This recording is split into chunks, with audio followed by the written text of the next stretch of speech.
जोहार दोस्तों।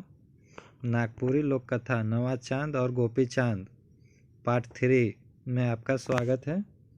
पार्ट 2 में हम लोग देखे थे कि दोनों भाई एक साथ राजकाज चला रहे थे अच्छे ढंग से। एक दिनक बाद नवा चांद कोनो कामे अपन भाई कर महल में गेलक तो देखा थे कि का बोहरिया हर ओहे खन नहाय उठ के आंगन में बैठ आहे और केस आपन के 3 ठो खटिया में छितराए के सुखाए रहला है। एक दिन का बात है, नवा चांद बड़ा भाई जो है वो किसी काम से अपने भाई के महल में जाता है और देखता है कि उसके भाई की पत्नी नहा के उसी समय आंगन में बैठी थी और अपने बाल को 3 खटिया में फैला के और सुखाने के लिए लगी हुई थी। नवा चांद आज बिन खोखले आंगन में ढोई आए रहे। नवा चांद आज बिना खांसे हुए आंगन में घुस गया था से बोहरिया हर के भागे कर समय नहीं मिलक। इसी कारण से उसकी भाहो मतलब छोटे भाई की पत्नी को अंदर जाने का समय नहीं मिला। उके देखते देखते नावा चांद कर गोड़ लड़खड़ाए गेलक, आँख झपक गेलक और बान मारल हरिन लखे वो झवाए के गिर गेलक। और उसको देखते देखते नवा चांद का पैर लड़खड़ा गया और आँख बंद हो गया और एक घायल हरिन के जैसा वह गिर गया। भैंसुर कर गिरे देख बोहरिया हर तो भागलक। अपने भैंसुर को गिरते हुए देख के उसके भाहो तो भाग गई। गिरे के शब्द सुन के गोपी चांद कूद के निकलक और दादा हर के उठाए के पलंग में सुताए दिलक। गिरने का आवाज़ सुन के उसका छोटा भाई गोपी चंद दौड़ के निकला और उसको उठा के पलंग में सुता दिया। ढेर देरी में गाय उकर होश घूरलक। ढेर देर जाने के बाद उसका होश हुआ। गोपी चांद उकर गिरे कारण पूछे तो नवा चांद नहीं बताए। गोपी चांद जब उसका गिरने का कारण पूछता है तो नवा चांद नहीं बताता है। पाछे बहाना कर के आपन महल घूर गेलक। बाद में बहाना करके अपना महल लौट आया। घूरलक तो आपन महल मगर बोहरिया हरक छवि छटा उकर मने गड़ गेलक। लौटा तो अपना महल मगर अपने छोटे भाई की पत्नी का छवि उसके मन में गड़ गया। उकर मने पाप आलक और वो पछताए लागलक कि मोहे रानी बेटी से काहे बिहा नहीं कर लो। अब उसका मन में पाप आता है और वह पछताने लगता है कि क्यों हम रानी बेटी से शादी नहीं किए। मोय अब उकर बिना ये प्राण के नी राखे पारमो। अब वो सोचता है कि हम उसके बिना अब ये प्राण को नहीं रखने सकेंगे से कोनो होक मोय उके राखबे करबो। सो कुछ भी हो हम उसको रखबे करेंगे। सोच सोच के उकर तन छीन होए लागलक और खाए पिए कोनो नहीं सोहाय। सोच सोच के उसका तन मन सब कम होने लगा और खाने पीने के लिए भी कुछ नहीं सुझाने लगा, अच्छा लगने नहीं लगा। अब वो भाई हरक घरों जाके छोड़ दिलक और मन मार के एकलाए परल रहे लागलक।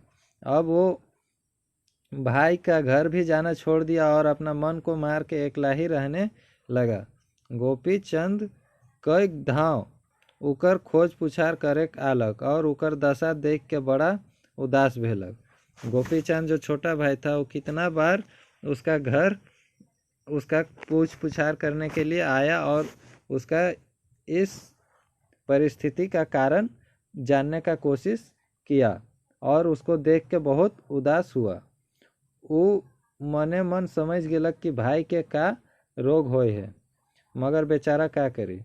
वो मन ही मन समझ गया कि भाई को क्या रोग हुआ है, लेकिन बेचारा क्या कर सकता है। कोनो करले में बनलक।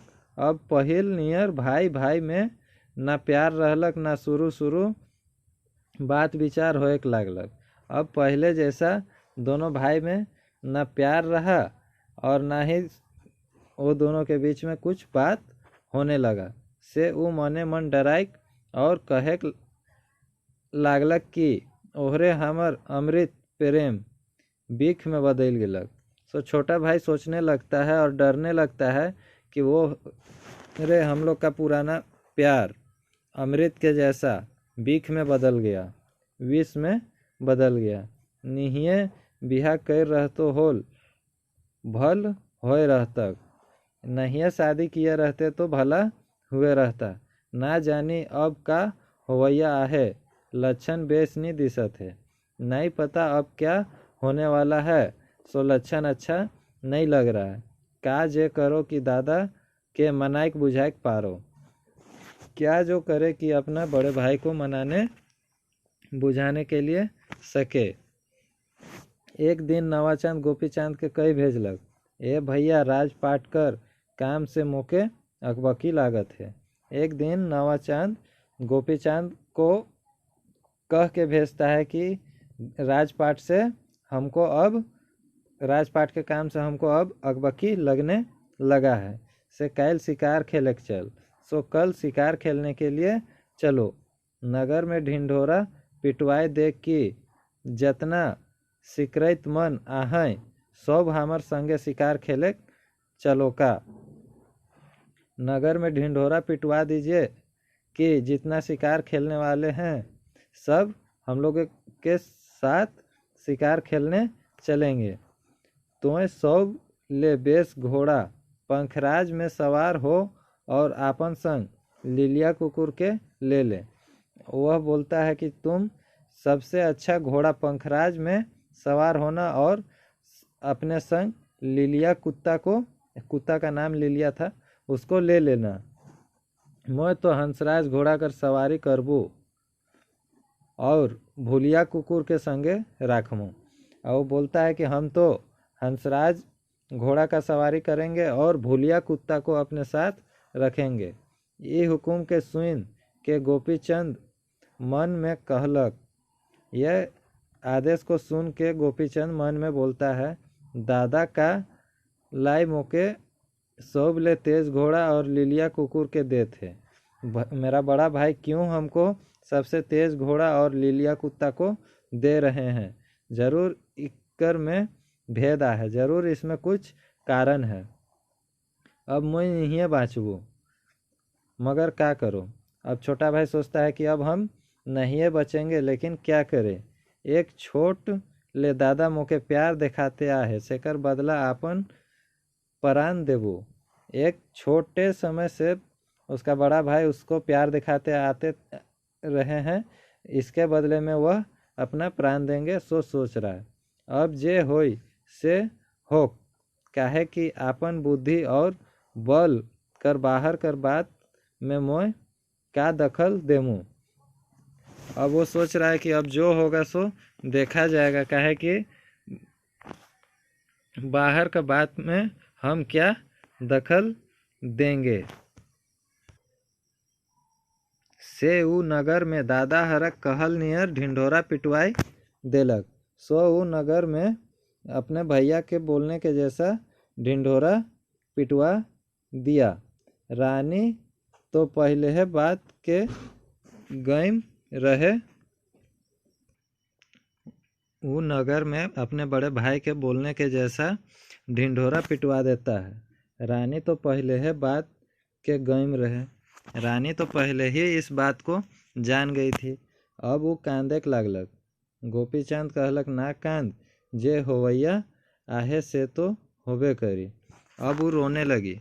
तो गोपीचंद बोलता है कि मत रो, जो होना है सो तो होबे करेगा। कल देखल जाए कि मैं जीमू की मोरमू, कल देखा जाए कि हम जिएंगे कि मरेंगे। मगर दादा कर विरुद्ध हाथ नहीं उठामू, मगर भैया के विरुद्ध हम हाथ नहीं उठाएंगे। मोके तो आपन लाई दुख नहीं होते, मगर थोड़े दिनक जीवन लागिन तोर जीवन के बर्बाद कर लो, सेकर अंदेशा होते। हमको तो अपने लिए दुख नहीं हो रहा है, मगर थोड़े दिनों के लिए आपका जीवन को बर्बाद किए उसके लिए अंदेशा हो रहा है। मनुख कर हृदय कैसन अजीब चीज है के, जेकर में एक घड़ी नेह प्रेम भरल आहे, उकरे में कहाँ ले जहर आय जाइला। मनुष्य का जीवन भी अजीब चीज है, जिसमें एक समय बहुत गहरा प्रेम होता था, वहीं कहाँ से जहर आ जाता है। जेके तनको स्वास्थ्य कर चिंता नहीं, वह परमार्थों के भुलाए जाएला। जिसको थोड़ा सा भी अपने स्वास्थ्य का चिंता नहीं होता है, वो भी कभी भगवान को भूल जाता है। रानी कहलक, रोरे मोर लागे नंदेशा ना करो, जीवन में मोय रोरे कर हो, मरैनो में मोय रोरे है कर रहूँ। वो बोलती है अब अपने पति को कि जीवन में हम आपके ही थे और मरने के बाद भी हम आप ही के रहेंगे। मोके ई बात कर दुख होते कि जैसन रोर सेवा करे उचित रहे, उसन में करे नहीं पार लो। अब वो आपस में वो लोग बातचीत करते हैं कि रानी बोलती है कि जैसा हमको आपका सेवा करना उचित था, वैसा हम नहीं करने सके।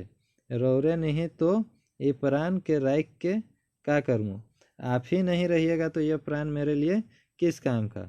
कोनो होई हल मैं सती होई के आपन धर्म पूरा करबो, कुछ भी होगा तो हम आपके साथ सती होके अपना धर्म पूरा करेंगे। से रात के उमन यह लखे बात करते करते और एक दोसर के ढीढ़ देते बिता लें। सो उस रात को वे लोग दोनों बात करते करते और अपने लोग एक दूसरे को धीरज देते हुए बिताए। बिहाने गोपी चांद अनगुते उठलक और बेस लखे नहाए धोआए के रानी के कहलक। सुबह में गोपी चांद बहुत जल्दी उठ गया और अच्छे से नहा धोआ के रानी को कहता है कि हे पिया, मोर सब सिंगार मन के लाइन दे। अपने पत्नी को बोलता है कि हे पिया, मेरा सारा सिंगार को ला दीजिए, आज मैं बेस पिंध ओढ़ के शिकार खेले जाऊँ। आज हम अच्छा पहन ओढ़ के शिकार खेलने के लिए जाएंगे। का जानी उमन के अब कहियो पिंधबू कि नहीं, क्या पता वो सबको अब कभी पहनेंगे कि नहीं। रानी सिंगार मन के लान लग, तलक राजा आपन एक एक सिंगार के मांगे और रानी कैंद कैंद के एक एक सिंगार निकलाए और पिंधाए देख लागलक। फिर रानी सबको ला के दी और राजा अपना एक एक सिंगार को नाम रो रो के मतलब अपना एक एक सिंगार को मांगते हैं और रानी रो रो के एक एक सिंगार को निकाल के उनको पहनाने लगते हैं। लानू से रानी माल बही तेल हो राम, लाइए सो रानी माल बही तेल हो राम, अजू के दिने माखिए रहब हो राम। वो बोलते हैं कि तेल को लेके आइए, मालबही तेल को आज के दिन ही माख के रखेंगे। लानू से रानी तिलक चंदन हो राम, आजू के दिने माखिए रहब हो राम। लाइए सो रानी तिलक चंदन को आज के दिन ही माख के रहेंगे। लानू से रानी हाथक बेरा हो राम, आजुक दिने पहिरे रहब हो राम। लाइए सो रानी हाथ का बेरा को आज ही तो अंतिम पहन के रहेंगे। कालुक दिने नंदन बने हो राम, कल तो नंदन वन में चले जाएंगे। लानू से रानी बाही के बहिहर हो राम, आजुक दिने पहिन रहब हो राम, कालुक दिने नंदन बने हो राम। बोलते हैं लाइए सो रानी बाह का बहिकर आज के दिन ही तो पहनेंगे, कल के दिन तो नंदन वन चले जाएंगे। लानू से रानी हमर अंगूठी हो राम, आजुक दिने पहिरे रहब हो राम, कालुक दिने नंदन बने हो राम। लाइए सो रानी हमारे हाथ के अंगूठी को आज के दिन ही तो पहन के रहेंगे, कल के दिन तो हम नंदन वन में होंगे। लानू से रानी मोती माला हो राम, आजुक दिने पहिरिए रहब हो राम, कालुक दिने नंदन बने हो राम। वो फिर बोलते हैं लाने मोती का माला लेके आइए, आज के दिन ही तो पहनेंगे, कल के दिन तो हम नंदन वन में रहेंगे। लानू से रानी कमर के सोना हो राम, आजुक दीने पहिरिए रहब हो राम, कालुक दीने नंदन बने हो राम। वो रो रो के और उसकी रानी लाते जाती है और ये मांगते जाते हैं। अब बोलते हैं राजा, लानू रानी कमर का सोना लाइए, कमर का सोना, सो आज ही तो पहनेंगे, कल के दिन तो नंदन वन में होंगे हम। लानू से रानी जर्दी धोती हो राम, आजुक दीने पहिरे रहब हो राम, कालुक दीने नंदन बने हो राम। लाइए रानी जर्दी धोती, आज के दिन ही तो पहनेंगे, कल के दिन तो नंदन वन में रहेंगे हो राम। लानू से रानी सिर कर फेटा हो राम, आजुक दिने पहिरिए रहब हो राम, कालुक दिने नंदन बने हो राम। लानू से रानी सिर का फेटा आज के दिन ही तो पहनेंगे, कल क्या पता नंदन वन में क्या होगा। लानू से रानी गोड़ कर जूता हो राम, आजुक दिने पहिरिए रहब हो राम, कालुक दिने नंदन बने हो राम। फिर बोलते हैं लाइए सो पैर का जूता, आज के दिन ही तो पहनेंगे, क्या पता कल नंदन वन जंगल में क्या होगा। सिंगार के पिंधाय के रानी अपन हाथ से राजा लागिन जलपान लानलक और बड़ प्रेम से खियाक पियालक। सिंगार को पहनाने के बाद रानी अपने हाथ से राजा के लिए जलपान लेके आती है और बड़ी प्रेम के साथ उनको खिलाती पिलाती है। इतना खन ले नगर कर अखरा में भेर बाजलक और नगर गिदगिदाई उठलक।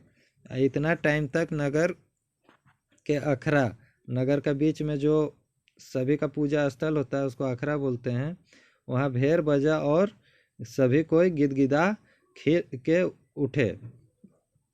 शिकार निकले कर ठहराल बेरा पहुँच गेलक। शिकार निकलने का जो तय किया गया समय था वो पहुँच गया। सब सिकरैत मन अपन अपन धुन तीर तलवार बलुआ भाला गासा लेकर आवेक लागलें। सभी शिकार करने वाले लोग अपने साथ धनुष तीर तलवार बलुआ भाला गासा लेके आने लगे। रानी अपने हाथ से राजा के तलवार बांध देलक, उकर खांधे धनुष और पीठे तरकस टांग देलक। रानी अपने हाथ से राजा के हाथ में तलवार बांध दिए और उसके कंधे में धनुष और पीठ में तरकस को टांग दिए। सेखन राजा एक लोटा दूध मांगलक और उके तुलसी बूदा ठीन राख के कहलक, ए पिया अब मैं तोर से विदा लेत हूँ।